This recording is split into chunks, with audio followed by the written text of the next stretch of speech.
కార్తీక మాసం సందర్భంగా శ్రీ భ్రమరాంబ సమేత మల్లికార్జున ఆలయంలో భక్తులు ఆ స్వామికి విశేష పూజలు జరిపారు.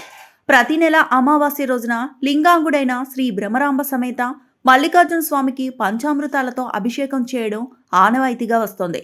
ఈ గురువారం కార్తీక మాసంలో చివరి అమావాస్య సందర్భంగా ఆలయ పూజారి బసవరాజు స్వామి పూజా కార్యక్రమాలు నిర్వహిస్తుండగా కనిగిరి అనురాధ శంకర్ గౌడ్ దంపతులు ఆ స్వామివారికి పంచామృతాలతో విశేషంగా అభిషేకించి స్వామివారికి ఇష్టమైన భస్మంతో పూలతో అలంకరణ చేశారు. 1983-84 సంవత్సరం 10వ తరగతి పూర్వ విద్యార్థుల మిత్ర బృందం పర్యవేక్షణలో ఈ కార్యక్రమాన్ని ఘనంగా నిర్వహించారు. ఆలయానికి వచ్చిన భక్తులంతా ఆ స్వామివారికి పంచామృతాలు గంగాజలంతో అభిషేకం చేశారు. ఏంపల్లి జగదీశ్వర్ సుధాకర్ మొదలగు వారి భజన మండలి భక్తులు పరిసరాలు మారుమ్రోగేలా భజన కార్యక్రమం నిర్వహించారు. అనంతరం దేవాలయంలో ఉన్న మహిళలంతా కలిసి కార్తీక దీపం వెలిగించి ఆ స్వామివారికి సమర్పించి మంగళహారతులు ఇచ్చారు. వచ్చిన భక్తులందరికీ శంకర్ గౌడ్ అన్నదాన కార్యక్రమం చేశారు.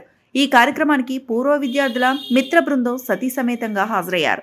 బోలా శంకర భగవానికి, బోలా శంకర భగవానికి, బోలా శంకర భగవానికి, దుర్గా మల్లేశ్వర స్వామికి, దుర్గా మల్లేశ్వర స్వామికి, వనదుర్గా మాతాకి, వనదుర్గా మాతాకి.